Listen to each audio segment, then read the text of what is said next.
Vamos lá. Prefácio da Dialética da Natureza, do Frederico Engels. Começa assim. A moderna investigação da natureza é a única que conseguiu um desenvolvimento científico, sistemático e múltiplo, em contraste com as intuições filosófico-naturalistas dos antigos, e com as descobertas, muito importantes, mas esporádicas, e em sua maior parte, carentes de resultados, realizadas pelos árabes. A moderna investigação da natureza data, como toda a história moderna, dessa época poderosa a que nós, os alemães, denominamos a Reforma. Depois da desgraça nacional que, por sua causa, nos aconteceu, a que os franceses chamam de Renascença e os italianos de Cinquecento, época que nenhum desses nomes explica exatamente. Ela se inicia na segunda metade do século XV. A realeza, apoiando-se nos habitantes das cidades, ou sejam, os burgueses, enfraqueceu o poder da nobreza feudal e fundou as grandes monarquias, baseadas essencialmente no conceito de nacionalidade. Sob esse regime, alcançaram grande desenvolvimento as modernas nações europeias e a moderna sociedade burguesa. E enquanto a burguesia e a nobreza continuavam engalfinhadas, a Revolução Camponesa Alemã assinalou profeticamente as futuras lutas de classe, trazendo à cena não só os camponeses sublevados, o que já não era novidade, mas também, por trás deles, o esboço do proletariado atual, tendo nas mãos uma bandeira vermelha e nos lábios a exigência da comunidade de bens. Nos manuscritos encontrados depois da queda de Bizâncio e nas estátuas antigas descobertas em escavações feitas nas ruínas de Roma, desvendou-se, aos olhos do Ocidente assombrado, um verdadeiro mundo novo, a antiguidade grega. Diante de suas luminosas figuras, desapareceram os fantasmas remanescentes da Idade Média. Na Itália surgiu um florescimento artístico inesperado, resultado reflexo da antiguidade clássica, e que nunca mais voltou a ser alcançado. Na Itália, na França e na Alemanha surgiu uma nova literatura, a primeira moderna. Inglaterra e Espanha viveram pouco depois sua época de literatura clássica. Foram derrubados os muros do antigo Orbis Terrarum.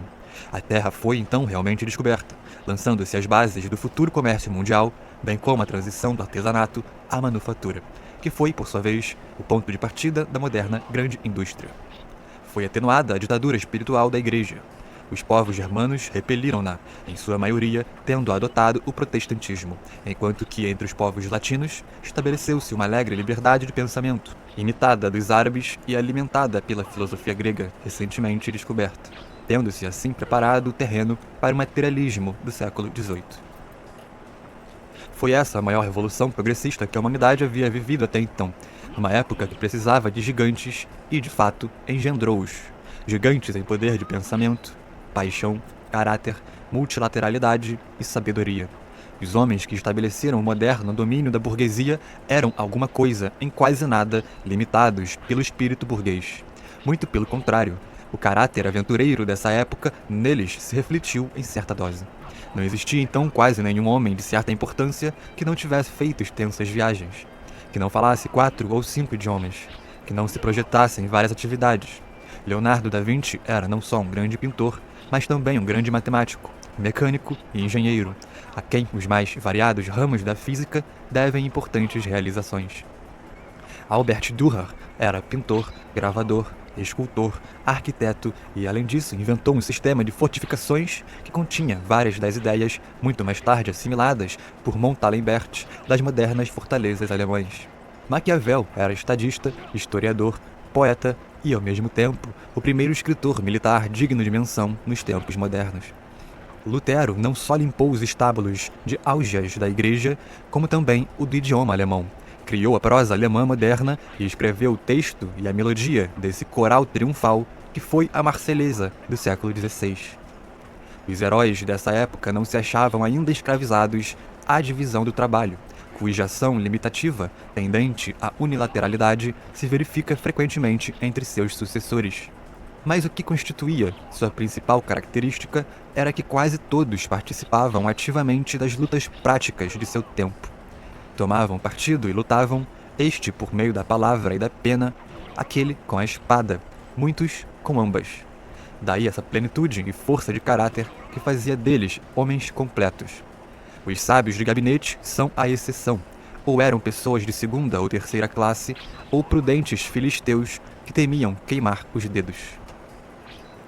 Assim também a investigação da natureza evoluía então, acompanhando a revolução geral, e era, por seu turno, inteiramente revolucionária, uma vez que era forçada a lutar pelo seu direito à existência.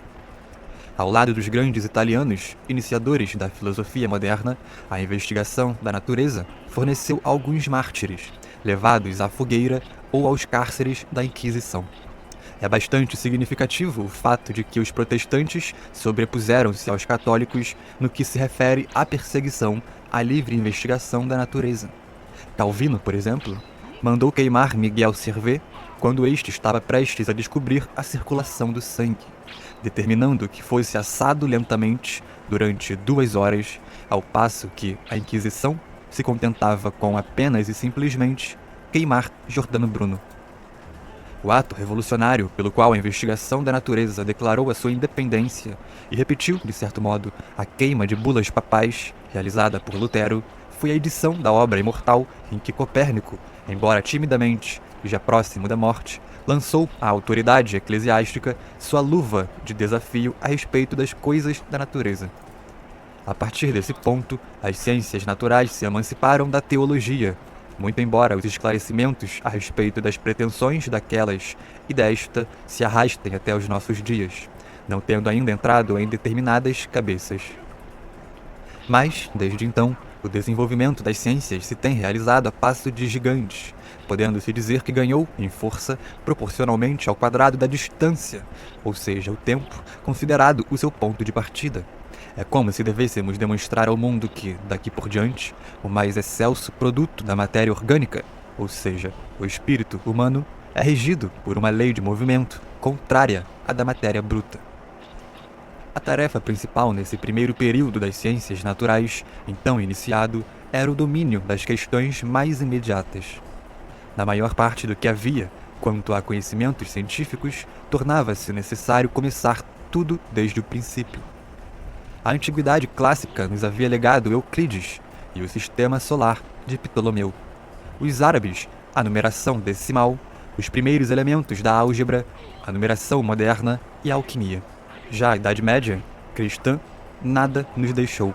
Em face de tal situação, tornava-se necessário que se colocassem em primeiro lugar as ciências naturais mais elementares. A ciência dos corpos celestes e terrestres e, ao lado dela, a seu serviço, a criação e o aperfeiçoamento dos métodos matemáticos. Nesse terreno, grandes coisas foram realizadas. No fim do período assinalado por Newton e Linneu, vamos encontrar esses ramos da ciência já delineados em seus aspectos fundamentais. Os métodos matemáticos, principalmente, foram estabelecidos no que havia de essencial: a geometria analítica, por Descartes, os logaritmos, por Neper, o cálculo diferencial e integral, por Leibniz e talvez por Newton. O mesmo se pode dizer em relação à mecânica dos corpos sólidos, cujas leis principais foram definitivamente esclarecidas. Finalmente, no que diz respeito à astronomia do sistema solar, Kepler estabeleceu as leis do movimento planetário e Newton as incluiu nas leis gerais do movimento da matéria. Os demais ramos das ciências naturais ficaram muito distanciados do desenvolvimento fundamental daquelas outras. A mecânica dos corpos líquidos e gasosos começou a elaborar-se justamente no fim desse período.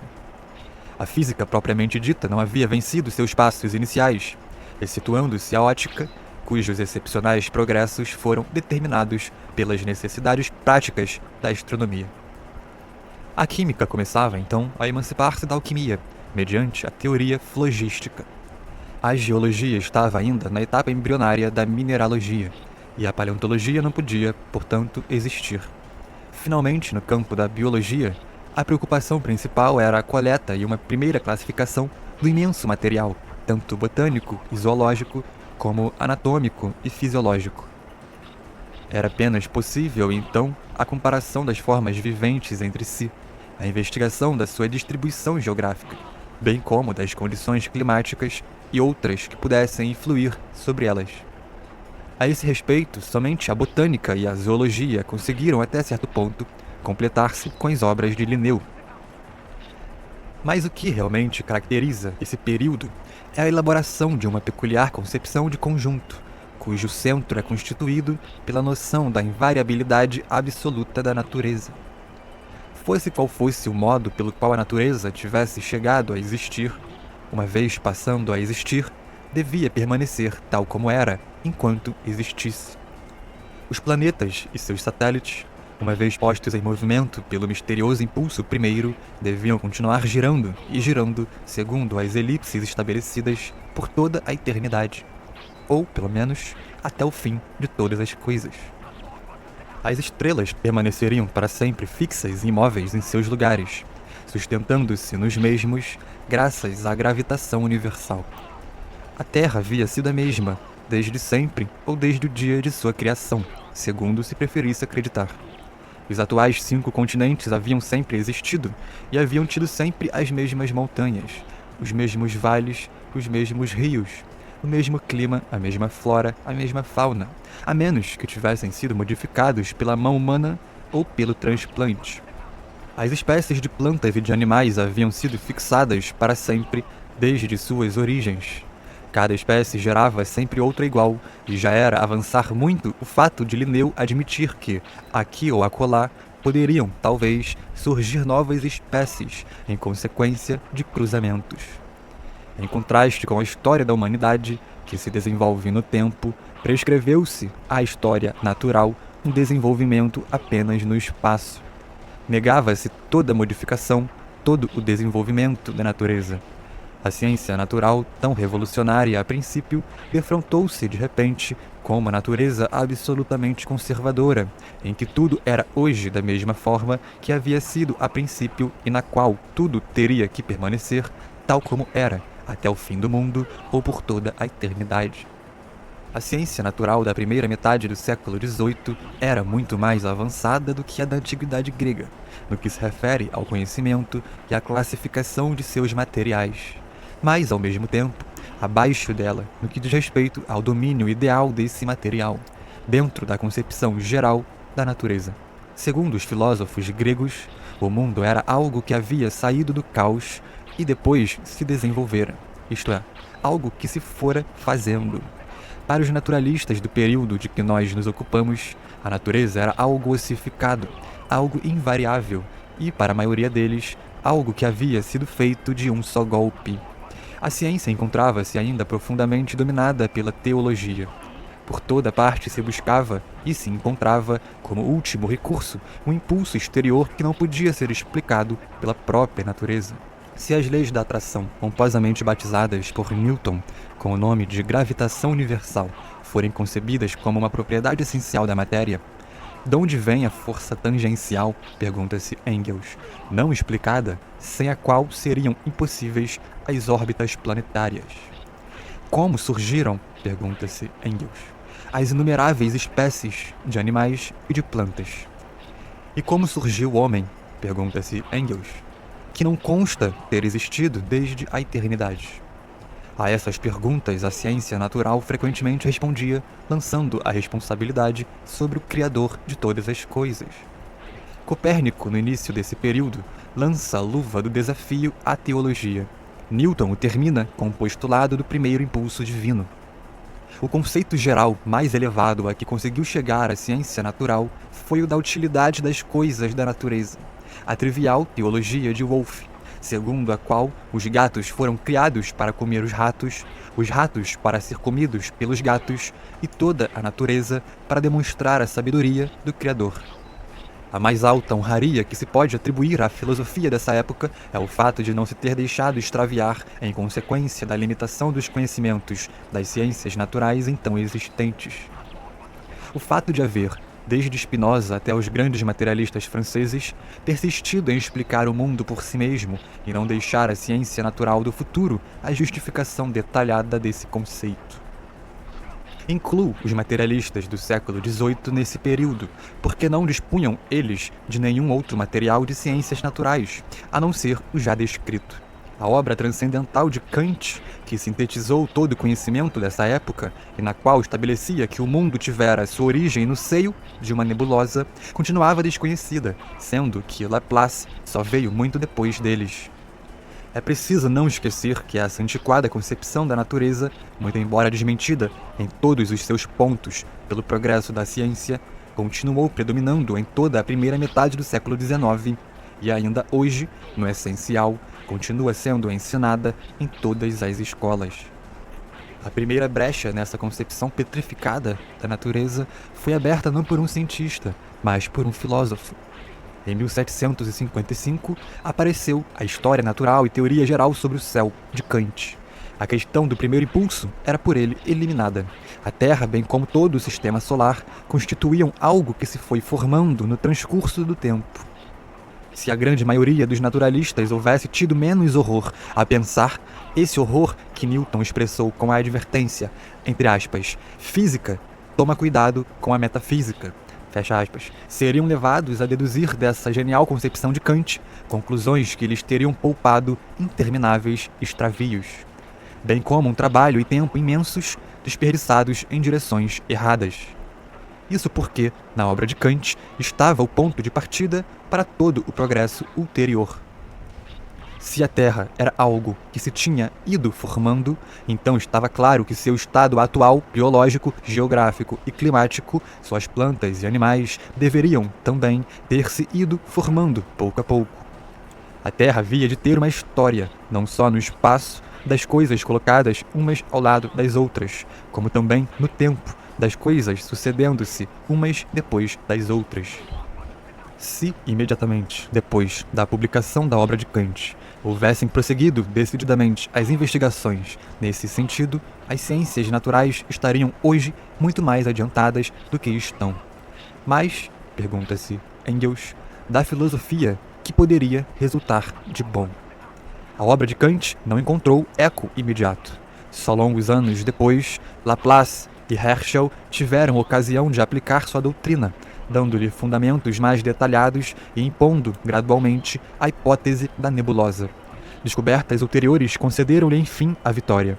Entre elas, as mais importantes foram o movimento próprio das estrelas fixas, a verificação de que há um meio que opõe certa resistência nos espaços interestelares, a prova realizada por intermédio da análise espectral da existência dos mesmos corpos químicos em todo o universo, e a existência também das massas radiantes sugeridas por Kant. Apesar disso, pode-se pôr em dúvida que a maioria dos naturalistas tivesse chegado, desde logo, a adquirir consciência da contradição contida no fato de uma Terra que se modifica, embora contenha em si organismos invariáveis, caso a ideia nascente de que a natureza não é, mas sim um permanente vir a ser e passar, não tivesse recebido o apoio de outros fatos. Surgiu a geologia, e não só se verificou a existência de camadas terrestres, colocadas umas sobre as outras, formadas uma depois da outra, como também foram encontrados nessas camadas carcaças e esqueletos de espécies animais já extintas, ao lado de troncos, folhas, frutos de plantas que já não existiam. Era, portanto, forçoso reconhecer que não só a Terra, em seu conjunto, mas também a sua atual superfície, bem como as plantas e animais que nela vivem, deviam ter uma história, isto é, no tempo. Isso foi, a princípio, reconhecido com muita má vontade. A teoria de Cuvier sobre os cataclismas verificados na Terra era revolucionária nas palavras, mas reacionária de fato. Em lugar de uma criação divina única, estabelecia uma série de rápidos atos de criação, convertida esta, por milagre, em uma alavanca essencial da natureza. Recentemente, Lyell introduziu um conceito racional na geologia, ao substituir essas súbitas revoluções, provocadas por um simples capricho do Criador, por ações graduais de lentas modificações processadas na própria Terra. Essa teoria de Lyell era, no entanto, ainda mais incompatível com a noção de espécies orgânicas imutáveis do que as teorias precursoras. A transformação gradual da superfície terrestre e de todas as condições de vida sobre a mesma conduzia diretamente à transformação gradual dos organismos e sua adaptação a esse meio que se transformava. Conduzia, pois, à variabilidade das espécies.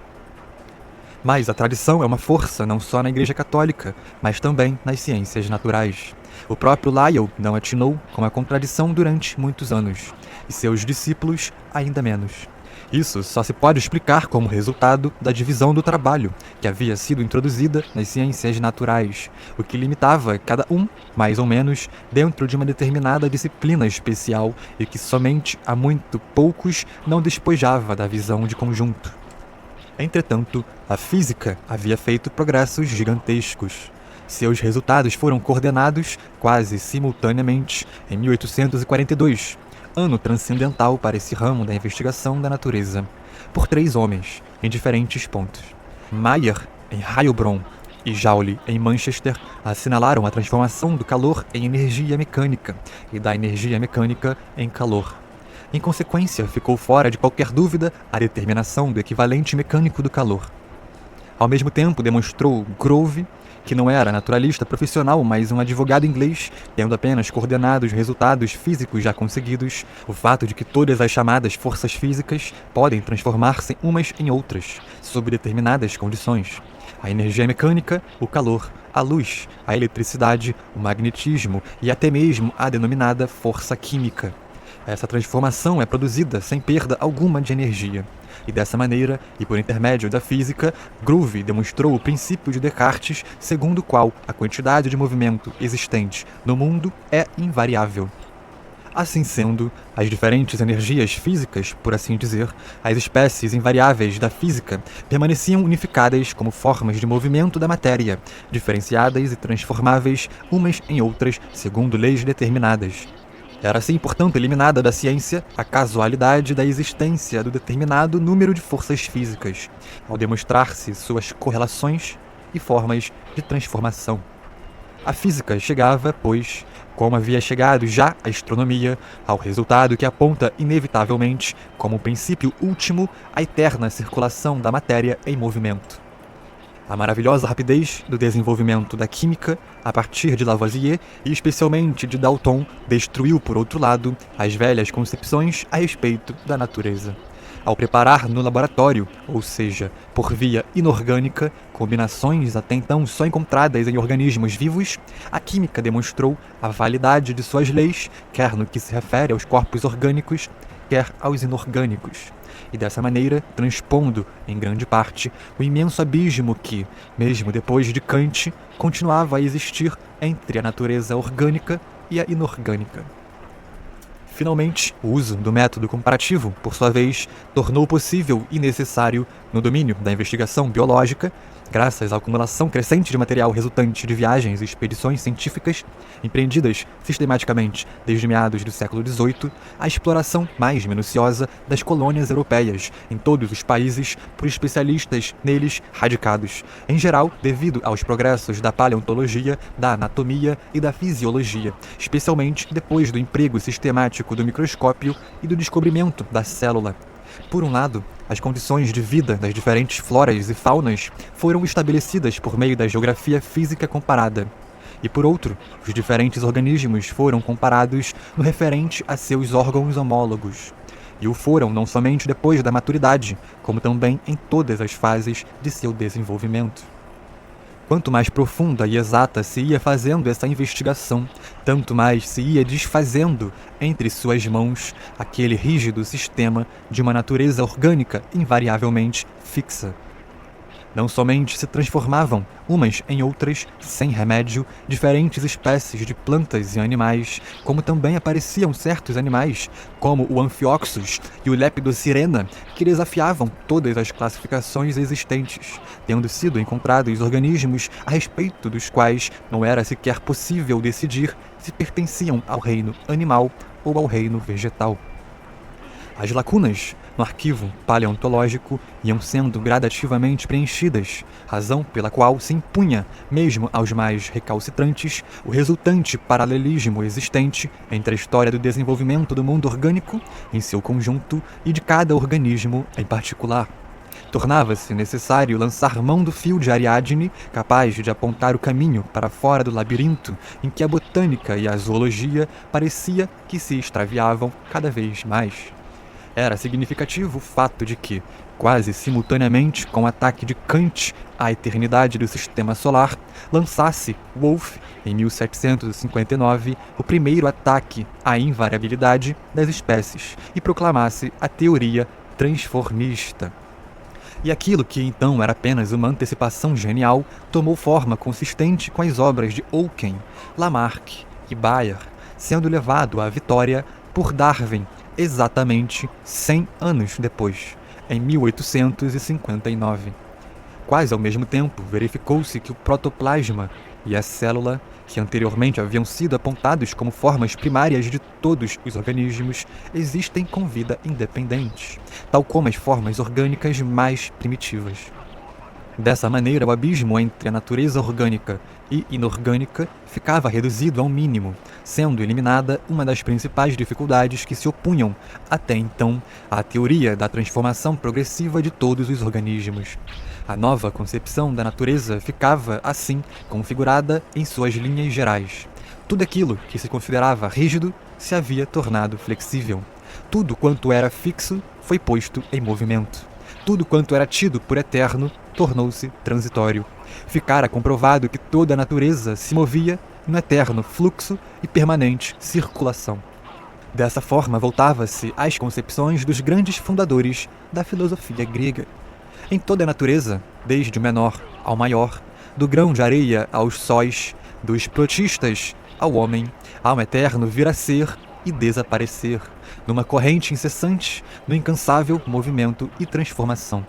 Tudo isso apenas com uma diferença essencial. Tudo quanto, entre os gregos, era uma intuição genial, tornou-se agora, para nós, o resultado de uma investigação severamente científica, ligada à experiência e, por conseguinte, o conhecimento se apresenta sob uma forma muito precisa e clara. Na realidade, a determinação empírica dessa circulação universal não está inteiramente livre de falhas, mas estas são insignificantes em comparação com o que já foi determinado com perfeita exatidão. Não podia deixar de ser incompleta a descrição dos detalhes se considerarmos que os principais ramos da ciência, a astronomia, a química, a geologia, contam apenas um século de existência. A fisiologia comparada, 50 anos. E o elemento fundamental de quase todo o desenvolvimento vital, ou seja, a célula, foi descoberta faz apenas 40 anos. De torvelinhos e vapores incandescentes, cujas leis de movimento talvez sejam descobertas depois que as observações de vários séculos nos esclareçam sobre o movimento próprio das estrelas, desenvolveram-se, por contração e esfriamento, os inumeráveis sóis e sistemas solares de nosso universo insular, limitado pelos anéis estelares mais afastados da Via Láctea. Essa evolução não se produziu, evidentemente, em todas as partes com igual ritmo. A existência, em nosso sistema solar, de corpos escuros não planetários, quero dizer, de sóis apagados, cada vez mais se impõe no campo da astronomia. Além disso, segundo Sete, fazem parte de nosso sistema estelar algumas manchas nebulosas que ainda não constituem sóis completos, razão pela qual é possível admitir que outras nebulosas, como sustenta Mädler, sejam universos insulares independentes, muito afastados, cujo desenvolvimento relativo deverá determinar o espectroscópio. Laplace estabeleceu, de maneira até agora não superada, que todo o sistema solar é proveniente de uma só massa nebulosa. E a ciência posterior cada vez mais o tem confirmado. Nos diferentes corpos assim formados, sóis, da mesma maneira que planetas e satélites, predomina, de início, a forma de movimento da matéria a que denominamos de calor. Não são possíveis combinações químicas nem mesmo a uma temperatura semelhante à que possui ainda o Sol. Em que medida o calor se transforma em eletricidade ou magnetismo será determinado por continuadas observações solares. Que os movimentos mecânicos produzidos no Sol são resultantes principalmente do conflito entre o calor e a gravidade. É um assunto quase resolvido. Os diferentes corpos se esfriam tanto mais rapidamente quanto menores são. Primeiramente os satélites, os asteroides e os meteoros, do mesmo modo que a nossa Lua está morta há muito tempo. Os planetas se esfriam mais lentamente, e ainda mais lentamente o corpo central. Com o esfriamento progressivo, adquirem maior importância as variações das formas físicas de movimento, as quais se transformam umas em outras até ser alcançado um ponto a partir do qual começam a prevalecer as afinidades químicas, isto é, em que os elementos químicos, até então indiferentes, se diferenciam quimicamente, uns depois dos outros, adquirindo propriedades químicas e combinando-se entre si. Essas combinações variam constantemente, de acordo com a queda da temperatura, que não só influi de diferentes maneiras sobre cada elemento, mas também sobre as diferentes combinações de elementos. Em seguida, pela transformação resultante da queda de temperatura de uma parte da matéria gasosa, primeiro no estado líquido e depois no estado sólido, e finalmente em consequência das novas condições assim produzidas. A época em que o planeta adquire uma crosta sólida e se verificam acumulações de água em sua superfície coincide com aquela em que seu calor natural é cada vez menor, relativamente ao calor recebido do corpo central. Sua atmosfera se torna cenário de fenômenos meteorológicos no sentido em que hoje entendemos essa palavra, e sua superfície sofre transformações geológicas em consequência das quais os depósitos produzidos pelas precipitações atmosféricas predominam cada vez mais sobre a influência progressivamente debilitada do seu núcleo incandescente no sentido do exterior. Quando a temperatura desce o suficiente para que, pelo menos em uma parte importante da superfície, não ultrapasse os limites dentro dos quais pode existir a proteína, então é possível formar-se, sob condições químicas favoráveis, o protoplasma vivente. Quais são essas condições prévias favoráveis, não sabemos ainda, o que não é de estranhar, porque até agora não se conseguiu obter a fórmula química da proteína, já que não sabemos sequer quantas proteínas quimicamente diferentes existem, dado que somente há uns 10 anos é conhecido o fato de que a proteína, embora carecendo totalmente de estrutura, realiza todas as funções essenciais à vida: digestão, eliminação, movimento, contrações, reação contra as irritações, reprodução. É possível que tenham transcorrido milhares de anos até que aparecessem as condições sob as quais se realizou o primeiro progresso e essa proteína amorfa pudesse constituir a primeira célula, tendo formado seu núcleo e sua membrana. Mas essa primeira célula representava a constituição de todo o mundo orgânico. Primeiro, como é possível admitir-se, em virtude de todas as analogias do arquivo paleontológico, desenvolveram-se inumeráveis espécies de protistas não celulares e celulares, dos quais nos foi transmitido unicamente o Eosum canadense. Enfim, tendo-se alguns diferenciado gradualmente, transformando-se nas primeiras plantas e outros nos primeiros animais. E dos primeiros animais se desenvolveram principalmente por meio de novas diferenciações as inumeráveis classes, ordens, famílias, gêneros, espécies animais. Em último lugar, o animal em que o sistema nervoso atinge o desenvolvimento mais completo, ou seja, a dos vertebrados, e finalmente, entre eles, o vertebrado em quem a natureza adquire consciência de si mesma, isto é, o homem. Também o homem surge por diferenciação, não somente individual, diferenciado de uma célula ovular até o organismo mais complicado que produz a natureza, mas também historicamente. Quando, depois de lutas milenares, se fixou finalmente a diferenciação da mão e do pé, donde resultou o caminhar ereto, o homem se tornou diferente do mono. Constituiu-se o fundamento do desenvolvimento da linguagem articulada e da formidável expansão do cérebro que, desde então, tornou intransponível o abismo que separa o homem do macaco. A especialização da mão. Ela significa a ferramenta. E a ferramenta significa a tarefa especificamente humana, a reação transformadora do homem sobre a natureza, sobre a produção.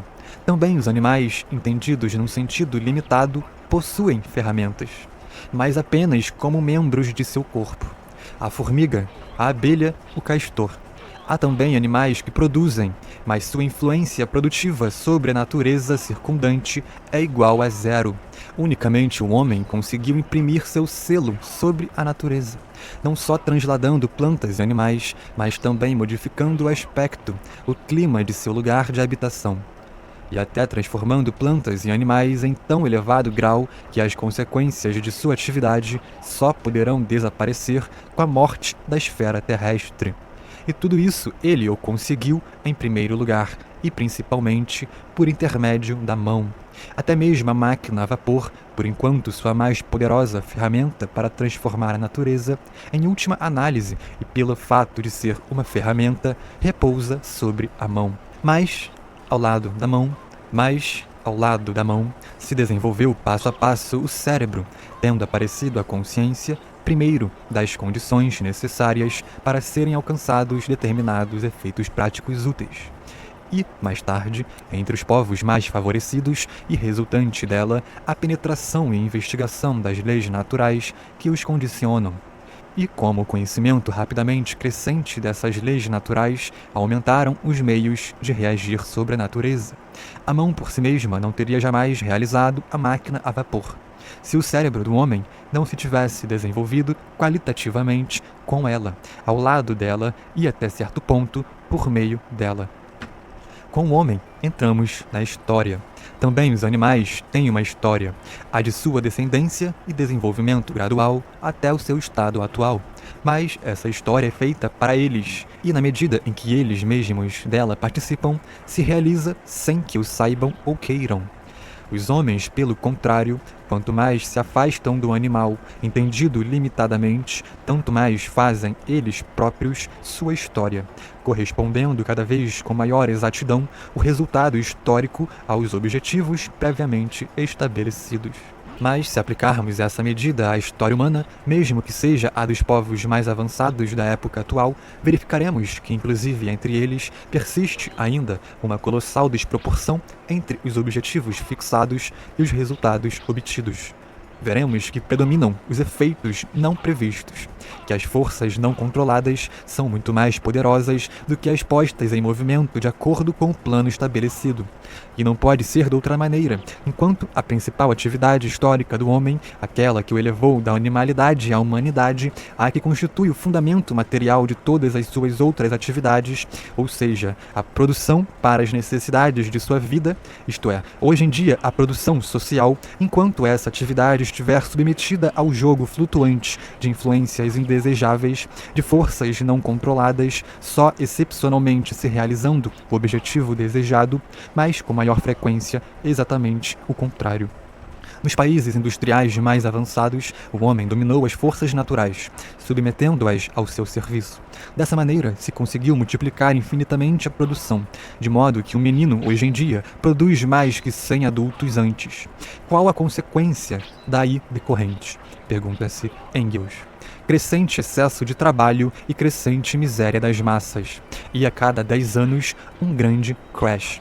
Darwin não teve a menor ideia da amarga sátira que escrevia sobre os homens, e especialmente sobre seus compatriotas, quando afirmou que a livre competição, a luta pela existência, que os economistas celebram como sendo a maior conquista histórica do homem, constitui exatamente o estado natural do reino animal. Somente uma organização consciente da produção social, de acordo com a qual se produza e se distribua, obedecendo a um plano, pode elevar os homens, também sob o ponto de vista social, sobre o resto do mundo animal, assim como a produção, em termos gerais, conseguiu realizá-lo para o homem considerado como espécie. A partir daí, se iniciará uma nova época histórica, em que os homens, como tais, e com eles todos os ramos de suas atividades, especialmente as ciências naturais, darão à sociedade um impulso que deixará na sombra tudo quanto foi realizado até agora. Entretanto, tudo quanto é criado acaba perecendo. Podem escoar-se milhões de anos, centenas de milhares de gerações poderão nascer e morrer. Mas, inexoravelmente, avançava a hora em que o calor solar, que declina lentamente, não consiga derreter os gelos invasores provenientes dos polos. Em que os homens, cada vez mais impelidos para uma faixa em torno do Equador, também ali não encontrarão calor suficiente para viverem. Em que, pouco a pouco, desaparecerá até o último resquício de vida orgânica e em que a Terra, esfera congelada e morta como a Lua, girará dentro da mais profunda escuridão, segundo uma órbita cada vez mais próxima do Sol, que também se irá apagando até ser, por ele, absorvida. Outros planetas a terão precedido, outros seguirão a mesma sorte. Em vez do sistema solar, harmonicamente articulado, luminoso e quente, apenas uma esfera fria e morta prosseguirá seu caminho solitário através do espaço. E a mesma coisa acontecerá mais cedo ou mais tarde a todos os outros sistemas de nosso universo insular. Sucederá a todos os outros inumeráveis universos insulares, mesmo aqueles cuja luz jamais alcançará a Terra, enquanto nela exista um olho humano vivo capaz de recebê-la. E quando um sistema solar tiver terminado o seu ciclo de vida e encontrar destino de tudo quando é perecível e sucumbe na morte, que mais poderá acontecer? Pergunta-se Engels. Será que o cadáver solar circulará pela eternidade do espaço, indefinidamente como cadáver? E todas as forças naturais, antes diferenciadas numa ilimitada multiplicidade, se dissolverão na única forma de movimento, denominada atração? Ou será que, entre aspas, como pergunta 7, existem forças na natureza que restituem ao sistema morto o seu estado inicial de névoa radiante e podem fazê-lo despertar para uma nova vida? Nada sabemos a respeito. Fecha aspas. Na realidade, não o sabemos no mesmo sentido em que 2 vezes 2 é igual a 4. Ou seja, que a atração da matéria aumenta ou diminui segundo o quadrado das distâncias. Mas, de acordo com a teoria das ciências naturais, que elabora sua concepção possível segundo um todo harmonioso, e sem a qual nem mesmo o empírico mais empedernido poderá hoje dar um passo, temos que contar frequentemente com fatores não perfeitamente conhecidos. E a lógica do pensamento deve ser ajudado, em todos os tempos, ao conhecimento insuficiente. Pois, muito bem, a moderna ciência natural deve ter adotado da filosofia o princípio da indestrutibilidade do movimento, sem o qual não poderia subsistir. Mas o movimento da matéria não é apenas o grosseiro movimento mecânico, a simples mudança de lugar. É calor e luz, tensão elétrica e magnética, associações e dissociações químicas, vida e, finalmente, consciência. Afirmar que a matéria, durante toda a sua existência ilimitada no tempo, apenas uma única vez se encontra diante da possibilidade de diferenciar seu movimento e desenvolver, assim, toda a riqueza desse mesmo movimento, acontecendo isso por um espaço de tempo desprezível em relação à sua eternidade. Dizer que antes e depois ela fica reduzida a simples mudanças de lugar, isso equivale a afirmar que a matéria é imortal e o movimento é coisa transitória. A indestrutibilidade do movimento não pode ser concebida apenas no sentido quantitativo, mas também no qualitativo. Uma determinada matéria, cujas mudanças simplesmente mecânicas de lugar apresentem a possibilidade de transformar-se, sob certas condições favoráveis, em calor, eletricidade, ação química e vida, mas que não é capaz de gerar, por si mesma, essas condições, semelhante matéria terá perdido o movimento. O movimento que tenha perdido a capacidade de transformar-se nas diferentes formas que lhe são próprias, possui ainda dinamis, mas já não apresenta nenhuma energia, do grego, né? E assim terá sido em parte destruído. Mas ambas essas coisas, felizmente, são inconcebíveis. O certo é que houve um tempo em que a matéria de nosso universo insular havia transformado em calor uma massa tal de movimento, não sabemos até agora de que classe seria esse movimento, que, em virtude do mesmo, puderam desenvolver-se pelo menos 20 milhões de sistemas solares, isto é, segundo Mädler, correspondentes a outras tantas estrelas cuja extinção é também certa. Como se teria produzido essa transformação? Pergunta-se Engels. Sabemo-lo tão pouco quanto o Padre Sete sabe se o futuro caput mortum de nosso sistema solar será transformado algum dia em matéria-prima para um novo sistema solar. Mas uma de duas. Ou devemos, neste caso, recorrer ao Criador, ou somos forçados a admitir a conclusão de que a matéria-prima incandescente dos sistemas solares de nosso universo insular foi gerada em forma natural por determinadas transformações do movimento. Transformações que são naturalmente próprias da matéria em movimento e cujas condições têm, portanto, que ser reproduzidas pela própria matéria, muito embora o sejam depois de muitos milhões de anos e mais ou menos casualmente, mas obedecendo à necessidade que é também inerente à casualidade. A possibilidade de semelhante transformação é hoje cada vez mais admitida. Chega-se assim à noção de que os corpos solares estão destinados a se chocarem uns contra os outros, e chega-se até a calcular a quantidade de calor que se pode desenvolver em consequência desses choques. o súbito aparecimento de novas estrelas, o repentino aumento da luminosidade de outras já conhecidas, coisas sobre as quais somos informados pela astronomia, são fatos mais facilmente explicados uma vez admitidos esses choques. Além disso, não só nosso grupo planetário se move em torno do Sol, e este dentro de nosso universo insular, como também todo este nosso universo insular move-se no espaço num equilíbrio temporário em relação às outras ilhas. Isso porque, mesmo um equilíbrio relativo de corpos que flutuam no espaço só pode subsistir em virtude de movimento reciprocamente condicionado, sendo que alguns cientistas admitem que a temperatura não é a mesma em todo o espaço interestelar. Finalmente, sabe-se que, com exceção de uma parte insignificante, o calor dos inumeráveis sóis de nosso universo insular é perdido no espaço, sendo vãos seus esforços para elevar sua temperatura pelo menos de 1/1000 de grau centígrado. Que será feito de toda essa enorme quantidade de calor? Pergunta-se Engels. Se terá perdido para sempre na tentativa de aquecer o espaço interestelar? Terá deixado praticamente de existir, subsistindo apenas, teoricamente, pelo fato de que a temperatura do espaço elevou-se de uma fração decimal que começa por 10 zeros ou mais? Esse conceito nega a indestrutibilidade do movimento. Admite a possibilidade de que, através das sucessivas precipitações dos corpos solares, uns sobre os outros, todo o movimento mecânico existente é transformado em calor e este irradiado no espaço. Daí resultando que todo o movimento acabaria destruído, apesar da indestrutibilidade da força. De passagem, é necessário assinalar como é distorcida a denominação indestrutibilidade da força, ao invés de indestrutibilidade do movimento. Chegamos assim à conclusão de que, por um processo que caberá à futura pesquisa da natureza esclarecer, o calor irradiado no espaço deve ter a possibilidade de transformar-se em outra forma de movimento, podendo assim voltar a acumular-se e novamente pôr-se em ação. Dessa maneira, desaparece a dificuldade principal que se opõe à possibilidade da transformação dos sóis extintos em névoa incandescente. Por outro lado, a repetição, segundo um ciclo eterno, dos mundos no espaço infinito é apenas o complemento lógico da existência de um número infinito de mundos no espaço ilimitado. Este é um princípio cuja necessidade se impõe até mesmo a um cérebro yankee antiteórico de um John William Draper. É um ciclo eterno esse em que se move a matéria, um ciclo em que todo o estado definido da matéria, seja Sol ou nebulosa, animal individual ou espécie animal, combinação química ou dissociação, tudo é igualmente passageiro, em que nada é eterno a não ser a matéria em eterna transformação e eterno movimento, bem como as leis pelas quais se move e transforma.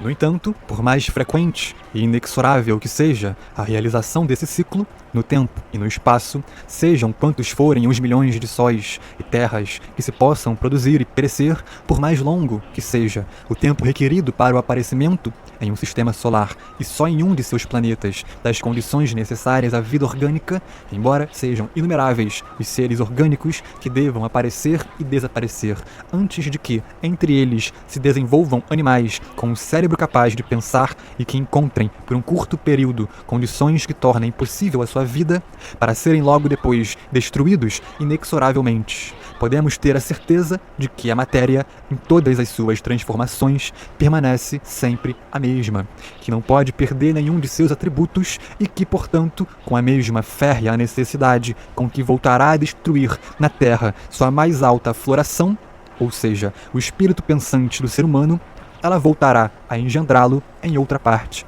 e noutro tempo.